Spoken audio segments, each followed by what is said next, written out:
बच्चों सभी को जोहार। अपने गुरुकुल यूट्यूब चैनल पे आप सबों का स्वागत है।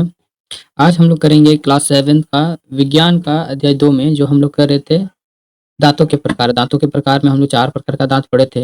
एक पढ़े थे हम लोग कृतांक, एक पढ़े थे हम लोग रदनांक, इसके बाद वाला अग्रचौड़क और चौड़क। हम लोग 4 प्रकार के दांत पढ़े थे। इसमें हम लोग पढ़े थे कि ऐसे जो अलग-अलग प्रकार के दांत वाले प्राणी हैं उनको क्या कहते हैं? विषमदंती यानी कि हेटेरोडोन्ट्स कहते हैं। ठीक है, यहाँ तक हम लोगों ने पढ़ाई की थी। फिर हम लोग पढ़े थे कि दूध के दांत हम लोग पढ़े थे। दूध के दांत में हम लोग क्या पढ़े थे कि 18 साल से पहले की आयु में जो दांत आते हैं वो 20, उसकी संख्या कितनी होती है? 20 होती है, जो कि 8 साल की आयु तक क्या हो जाती है? गिर जाती है और उसकी जगह पर परमानेंट टीथ आती है जो कि 16 ऊपर और 16 नीचे होते हैं। टोटल मिला के ये कितने होते हैं? 32 दांत होते हैं। इसमें हम लोग क्या देखे थे कि जो बुढ़ा जाते हैं वृद्धावस्था में, किसी के दांत गिर जाते हैं और किसी के दांत अस्थायी रह जाते हैं। इसमें हम लोग क्या देखे? इसमें हम लोग देखे थे द्विदंती। द्विदंती किसको कहते हैं? जो मनुष्य के जीवन काल में 2 बार दांत निकलते हैं, उस अवस्था को क्या बोलते हैं? द्विदांती बोलते हैं। ठीक है, चलिए आज हम लोग क्या देखेंगे? फिर हम लोग इसमें क्या देखे हैं कि लार में क्या रहता है? तो एंजाइम रहता है, जो कि क्या करता है? एंजाइम भोजन को माल्टोस में क्या कर देता है? परिवर्तित कर देता है। ठीक है, चलिए आज हम लोग क्या देखेंगे? दंत क्षय यानी कि टूथ डिकेई से सावधान। आपने देखा होगा कि अधिक टॉफियां खाने वाले बच्चों के दांत अक्सर सड़ जाते हैं। इसके अलावा जो बीड़ी पीते हैं, सिगरेट, पान, खैनी आदि जैसे तंबाकू मौजूद होते हैं के सेवन के फलस्वरूप क्या हो जाता है? दांत क्षय हो जाता है यानी कि खराब हो जाता है। बड़े भी अगर अपने दांतों की सफाई अच्छी तरह से नहीं करेंगे तो उनके स्थायी दांत भी हमेशा के लिए क्या हो जाएंगे? सड़ जाएंगे या कीड़े लगकर टूट जाएंगे। सामान्यतः हमारे मुख में जीवाणु पाए जाते हैं जिससे हमें कोई हानि नहीं होती है, परंतु खाना खाने के बाद अगर मुख ठीक से साफ नहीं करते हैं तो अनेक हानिकारक जीवाणु वृद्धि करने लगती है और यह जीवाणु दांतों के बीच फंसे भोजन के संक्राम का विघटन कर अम्ल स्रावित करते हैं तथा दांत को धीरे धीरे क्षति पहुंचाते हैं। इसे हम लोग क्या कहते हैं? दंत क्षय कहते हैं। ठीक है, इसमें क्या जीभ के बारे में क्या बोल रहा है कि जीभ, हम लोग का जो जीभ होता है इसमें हम लोग अनेक प्रकार का स्वाद हम लोग को चखने को मिलता है। कुछ मजा लगता है, कुछ खट्टा लगता है, तो कुछ मीठा लगता है। ठीक है, तो ये वाला हिस्सा से हम लोग को क्या पता चलता है कि यहाँ पर जब कुछ खाते हैं जो तीखा चीज है उसका स्वाद यहाँ पर लगता है। अब जो चीज खट्टा है उसका कहाँ पर स्वाद बुझाता है? ये साइड में। ठीक है, और नमकीन वाला का स्वाद हम लोग को यहाँ पर लगता है और मीठा सबसे ऊपर में लगता है, आगे में लगता है। ठीक है बच्चों, तो जीभ एक मसल पेशीय अंग है। ये क्या है? मसल पेशीय अंग है जो पीछे और गुहा के आधारतल से जुड़ा होता है। इसका अग्रभाग स्वतंत्र होता है और किसी भी दिशा में मुड़ सकता है। जीभ का मुख्य कार्य भोजन को लार से मिलाना और उसे निगलने में सहायता करता है। इसका काम क्या होता है कि जब हम लोग खाना खाते हैं तो जो हम लोग का मुंह से लार निकलता है उसमें भोजन को अच्छी तरह से मिलाना है और अंदर की ओर लेके जाना है, यानी कि निगलने में सहायता करता है, मदद करता है। साथ ही जीभ हम लोग को बोलने में मदद करते हैं। तो जीभ पर क्या होता है? स्वाद कलिकाएं होती है, टेस्ट बॉन्ड होते हैं, जिसमें विभिन्न प्रकार के स्वाद का पता चलता है। ठीक है, चलिए नेक्स्ट देखते हैं। नेक्स्ट बोल रहा भोजन नली। भोजन नली क्या कहता है? यहाँ पर एक फिगर दिया गया है जो कि ग्रस नली में भोजन किस तरह से चलता है। ठीक है, ये है आपका ग्रस नली से होते हुए ये कहाँ चल जाता है? यहाँ पर हम लोगों का अमाशय है। ठीक है, ये अमाशय में चल जाता है। तो ये जो हम लोग को दिख रहा है ये संकुचन है, यहाँ पर ये भोजन है। ये क्या करता है? इधर से ये इसको ठेलते जाएगा और ये बढ़ते जाएगा और ये भोजन नली जो दिख रहा है इसमें ये जाकर के कहाँ जाएगा? ये अमाशय में जाएगा। ठीक है, चलिए देख लेते हैं क्या बोल रहा है कि मुंह गुहा से निकला हुआ भोजन ग्रस नली में जाता है। कहाँ जाता है बच्चों?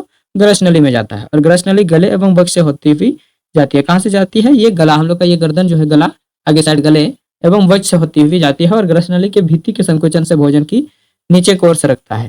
वो क्या करता है? ये संकुचन से क्या करता है? ये अंदर की ओर ये ठेलते जाता है। ठीक है, कि चलो भाई तुम अंदर की ओर चलो। और यदि कुछ हम लोग का यदि एक्सेप्ट नहीं करता है अमाशय में तो क्या हो जाता है? उल्टी हो जाता है। तो क्या बोल रहा है कि कभी कभी हमारा अमाशय खाए हुए भोजन को स्वीकार नहीं करता है, जिसकी वजह से हम लोगों को क्या हो जाता है? उल्टी हो जाता है, वोमिटिंग हो जाता है। ठीक है, चलिए अब अगला हिस्सा में देखते हैं अमाशय क्या कहता है। ठीक है, स्टोमक क्या कहता है कि अमाशय मोटी भित्ति वाली एक थैलीनुमा संरचना है। अमाशय कैसे रहता है? ऐसे रहता है। ठीक है, ये इसका जो हिस्सा रहता है, ये इसका हिस्सा ये बहुत मोटी रहती है और ये किस आकार का रहता है? ये जे आकार का। ये देखिए ये जे आकार का होता है। आहार नल का सबसे चौड़ा भाग है। ये भोजन जो जाता है जहां पर इकट्ठा होता है ये सबसे चौड़ा भाग है। या एक और ग्रसिका ग्रसनली से खाद्य पदार्थ प्राप्त करता, दूसरी ओर खुल जाता है। यानी कि इधर से ये भोजन मिलता है, इधर से क्या कर देता है, फिर भेज देता है बड़ी आंत में, ठीक है। दूसरी प्राप्त करता है और दूसरी ओर क्षुद्रांत में खुलता है, ठीक है। अमाशय का आंतरिक सतह जिसे हम लोग स्लेमा झिल्ली कहते हैं, हाइड्रोक्लोरिक अम्ल तथा पाचक रस स्रावित करता है। अमाशय का आंतरिक भाग है, जो अंदर की सतह वाले भाग है, जिसको हम लोग स्लेमा झिल्ली कहते हैं, वो क्या कहता है कि हाइड्रोक्लोरिक एसिड को और पाचक रस को क्या करता है, निकालता है, स्रावित करता है। जिसे हम लोग कौन सा रस बोलते हैं, इसे हम लोग जठर रस भी कहते हैं, ठीक है बच्चों। स्लेमा झिल्ली अमाशय के आंतरिक सतह को सुरक्षित प्रदान करता है। ये कोसेमा झिल्ली क्या करता है, ये अंदर के पार्ट को क्या करता है, सुरक्षित रखता है, और वो हाइड्रोक्लोरिक अम्ल भी निकालता है और पचाने के लिए रस भी वहां से स्रावित होता है, ठीक है बच्चों। स्रावित अम्ल अनेक ऐसे जीवाणुओं को नष्ट करता है जो भोजन के साथ साथ वहां पहुंच जाते हैं। जैसे यहाँ पर हम लोगों को दिखता है, ये हम लोगों का ग्रसनली से होते हुए कोई भोजन आया, ये अमाशय में हम लोगों का पहुंचा, ठीक है बच्चों। ये अमाशय में पहुंचने के पश्चात क्या होता है कि यहाँ पर ये साइड साइड में क्या होता है,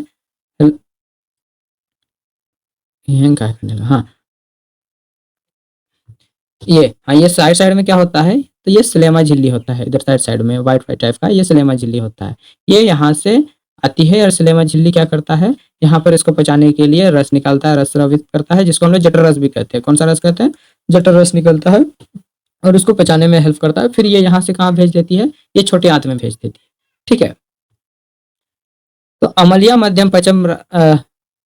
मध्यम पाचक रसों को क्रियान्वित करता है, उसको क्या करता है, पचाने में हेल्प करता है, और भोजन में उपस्थित जितने भी हाइड्रोक्लोराइड, वसा एवं प्रोटीन की जटिल पदार्थों को सरल पदार्थों में विघटित कर देता है। यानी कि जितने हम लोग कार्बोहाइड्रेट, वसा और प्रोटीन जैसे जटिल पदार्थ हम लोग खाते हैं, उसको पचाने में वो तोड़ देता है, उसको तोड़ने में हेल्प करता है और छोटी आंत में भेज देता है, स्मॉल इंटेस्टाइन में भेज देता है, यानी कि क्षुद्रांत में भेज देता है, ठीक है बच्चों। स्मॉल इंटेस्टाइन में क्या कहता है कि यह आहार नल का एक महत्वपूर्ण अंग है। इसकी लंबाई कितनी होती है, 7.5 मीटर होता है, ठीक है बच्चों। किसी किसी में बड़ा भी हो सकता है, लेकिन अत्यधिक ये क्या होता है, 7.5 मीटर का होता है, ठीक है। इसमें भोजन का पाचन एक अवशोषण दोनों में होता है। किसमें, ये छोटी आंत में, स्मॉल इंटेस्टाइन में। आइए अब हम जानते हैं कि छोटी आंत में क्या होता है। यहाँ ये दिया हुआ ये सब क्या है, ये छोटी आंत है, ठीक है, ये सब छोटी आंत है। छोटी आंत की ग्रंथियों से एक प्रकार का रस निकलता है, जिसे अंतर रस कहते हैं। और अमाशय में क्या निकला था, तो अमाशय में हम लोग का जठर रस निकला था, और छोटी आंत में कौन सा रस निकला, ये अंतर रस निकला। कौन सा रस निकला बच्चों, अंतर रस निकलता है। इसके साथ ही यह यकृत यानी कि लीवर एवं अग्नाशय से भी स्रावित करता है। ये कहाँ कहाँ से भी निकलता है, लीवर से भी निकलता है और पेनक्रियास से भी निकलता है बच्चों। क्षुद्रांत की अंतरिम भित्ति पर अंगुली के समान उपरी हुई हजारों संरचनाएं होती है, जिसे दीर्घरोम अथवा रसांकुर कहते हैं, यानी कि विली कहते हैं। यानी कि यहाँ पर जो है, इसके अंदर में ये सब है, छोटा छोटा जो अंगुली जैसा निकला हुआ है, इसको हम लोग क्या कहते हैं बच्चों, इसे हम लोग विली कहते हैं, यानी कि रंसाकुर भी कहते हैं। रंसाकुर छोटी आंत के अवशोषण की सतह को बढ़ाता है, यानी कि ये अवशोषित करने की क्षमता को क्या कर देता है, और अधिक बढ़ा देता है बच्चों, ठीक है। यहाँ पर ये देखिए, ये अंगुली टाइप जो निकला हुआ है, ये इसी को क्या कहते हैं हम लोग, ये जो निकला हुआ है छोटा छोटा, इसी को कहते हैं रंसाकुर या दीर्घरोम। इसको क्या करते हैं, या दीर्घरोम भी कहते हैं, यानी कि इंग्लिश में इसको विली कहते हैं, ठीक है बच्चों। ये क्या हेल्प करता है, ये अवशोषण करने में हेल्प करता है। जैसे ये है हम लोगों का ग्रसनली, ठीक है, ये हम लोगों का ग्रसनली है। यहाँ से होते हुए भोजन हम लोगों का कहाँ चल गया, तो ये अमाशय में चल गया, ठीक है, अमाशय में चल गया। यहाँ पर ये हम लोग का क्या है, यकृत है, यानी कि लीवर है, लीवर है। और यहाँ पर ये क्या है, पित्ताशय है, और ये क्या है, ग्रहणिनी है, और ये अग्नाशय है। तो क्या कहता है कि इसको भी रस निकालने में ये क्या करता है, हेल्प करता है, ठीक है। कौन सा रस, तो ये अंतर रस निकालने में इसको हेल्प करता है। तो क्या बोल रहा है कि यकृत गहरे लाल भूरे रंग की ग्रंथि है, जो उदर के ऊपरी भाग में दहनी और अवस्थित होती है। यह शरीर की सबसे बड़ी ग्रंथि है। सबसे बड़ी ग्रंथि कौन सी है, लीवर है। यह पित्त रस स्रावित करता है। ये कौन सा रस स्रावित करता है, ये पित्त रस। यकृत कौन सा ये करता है, तो ये पित्त रस स्रावित करता है, ठीक है बच्चों। जिसे हम लोग पित्ताशय भी कहते हैं, जो एक थैली से संग्रहित होता है उसे हम लोग क्या कहते हैं, पित्ताशय कहते हैं। यानी कि पित्त रस ये स्रावित करता है, ठीक है। कौन, ये यकृत पित्त रस ये करता है, और इसका कलेक्ट कहाँ होता है, तो यहाँ पर होता है, पित्ताशय में कलेक्ट होता है, ठीक है बच्चों। तो पित्त रस वसा के पाचन में महत्वपूर्ण भूमिका निभाता है। तो ये पित्त रस जो है ये वसा को ये करने में, पचाने में हेल्प करता है।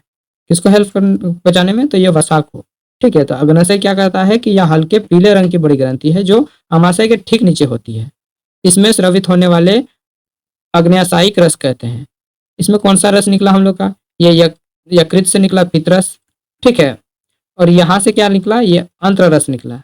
ठीक है बच्चों, और इसके ऊपर वाले भाग यहाँ से कौन सा रस निकला? तो ये जठर रस निकला। अब अग्नाशय से कौन सा रस निकलता है बच्चों? तो अग्नाशय से हम लोग का निकला अग्नाशयिक रस। कौन सा? अग्नाशयिक रस निकलता है जो भोजन को प्राप्त कार्बोहाइड्रेट एवं प्रोटीन पर क्रिया करता है। ये किसको हेल्प करता है? यहाँ से जो निकलता है रस, ये कार्बोहाइड्रेट और प्रोटीन को सरल बना देता है। ठीक है, आंशिक रूप में पचा भोजन अब क्षुद्रांक यानी कि छोटी आंत से निचले भाग में जाता है, पहुंचता है, जहां अंत्र रस पाचन क्रिया को पूर्ण करता है। अंत्र रस क्या करता है? ये पाचन क्रिया को पूरा करता है। ठीक है, कार्बोहाइड्रेट सरल संक्रा यानी कि ग्लूकोज में, कार्बोहाइड्रेट सरल संक्रा में वसा वसा अम्ल और ग्लिसरॉल में तथा प्रोटीन एमिनो अम्ल में परिवर्तित हो जाता है। ठीक है, तो कार्बोहाइड्रेट किस में ई हो जाता है? बदल जाता है, परिवर्तित हो जाता है, सरल संक्रा में परिवर्तित हो जाता है, वसा अम्ल में परिवर्तित हो जाता है, ग्लिसरॉल तथा प्रोटीन एमिनो अम्ल में परिवर्तित हो जाता है। रसांकुर की सतह से पचे हुए भोजन का अवशोषण होता है। रसांकुर की सतह से पचे हुए भोजन का अवशोषण होता है तथा यह रुधिर वाहिकाओं में चला जाता है। अवशोषित पदार्थों का स्थानांतरण कहाँ होता है? स्थानांतरण रुधिर वाहिकाओं द्वारा शरीर के विभिन्न भागों पर होता है। ठीक है बच्चों, यहाँ इसका उपयोग जटिल पदार्थों को बनाने के लिए किया जाता है। इस प्रक्रम को क्या कहते हैं? स्वीगीकरण करते हैं। स्वीगीकरण यानी कि एसिमुलेशन कहते हैं। शरीर के विभिन्न भागों में अवशोषित भोजन का आवश्यकता अनुसार इस्तेमाल होता है। जैसे एमिनो अम्ल का आवश्यकता अनुसार प्रोटीन बनाता है, एमिनो एसिड क्या बनाता है? तो ये प्रोटीन बनाता है। ठीक है बच्चों, ग्लूकोज ऑक्सीजन की उपस्थिति में टूटकर कार्बन डाइऑक्साइड तथा जल बनाता है। ग्लूकोज क्या बनाता है? ऑक्सीजन की उपस्थिति में टूट करके कार्बन डाइऑक्साइड तथा जल बनाता है और ऊर्जा मुक्त करता है। और ये क्या करता है? ऊर्जा हम लोगों को देता है, और इसका उपयोग शरीर द्वारा विभिन्न कार्यों में होता है। भोजन का वह भाग जिसका पचन नहीं होता है तथा अवशोषण नहीं होता है, वो फिर कहाँ चल जाता है? तो ये बड़ी आंत में चल जाता है और ये बृहद्रव में चला जाता है। कहाँ चल जाता है? ये बड़ी आंत में चला जाता है, यानी कि लार्ज इंटेस्टाइन में चला जाता है। लार्ज इंटेस्टाइन का लंबाई कितना होता है? तो 1.7 होता है, और स्मॉल इंटेस्टाइन का यानी कि छोटी आंत की लंबाई कितनी हम लोग देखें? 1.7 मीटर का होता है। ठीक है, इससे थोड़ा सा छोटा होता है। यह क्षुद्रांक की अपेक्षा चौड़ी एवं छोटी होती है। ये छोटी आंत में इसकी चौड़ाई कम होती थी, बड़ी आंत में चौड़ाई अधिक हो गई, इसकी लंबाई अधिक हो गई और इसकी लंबाई कम हो गई। ठीक है, इतना तो याद रहेगा आप लोगों को। इसकी लंबाई कितना है? 1.7, और छोटी आंत का 1.7 मीटर था। ठीक है, इसका मुख्य कारण, इसका काम क्या है कि जल का अवशोषण करना है और अपशिष्ट पदार्थों को मलाशय में भेजना है। यानी कि जितने भी पचे हुए नहीं थे, जो हम लोगों का छोटी आंत से होकर के बड़ी आंत में जो आ गया था, तो जितने नहीं पचे थे उसको फिर क्या कर देता है? ये अवशोषित पदार्थों को कहाँ भेज देता है? मलाशय में भेज देता है, और वह मलाशय में अपशिष्ट अर्थ ठोस मल के रूप में संग्रहित करता है। और यानी कि हम लोगों का ये क्या बनाता है? यहाँ पर मल के रूप में हम लोगों को इकट्ठा करके देता है। ठीक है, संग्रहित रखता है और समय पर यह मल गुदा द्वारा बाहर निकाल देता है, और फिर हम लोग क्या कर देते हैं? बाथरूम में जाकर के इसका त्याग कर देते हैं, और इसी को क्या कहते हैं? मल त्याग कहते हैं। क्या कहते हैं इसको? मल त्याग करते हैं, यानी कि डिफिकेशन कहते हैं। ठीक है बच्चों, तो घास खाने वाले जंतुओं में पाचन कैसे होता है? तो आपने, चलिए इसको हम लोग कल कर लेते हैं, ये बहुत लंबा हो जाएगा वीडियो, नहीं तो हम लोगों का फिर हम लोगों को परेशानी हो जाएगा। ठीक है बच्चों, आप लोगों को आज का क्लास कैसे लगा कमेंट करके जरूर बताइएगा। Thank you.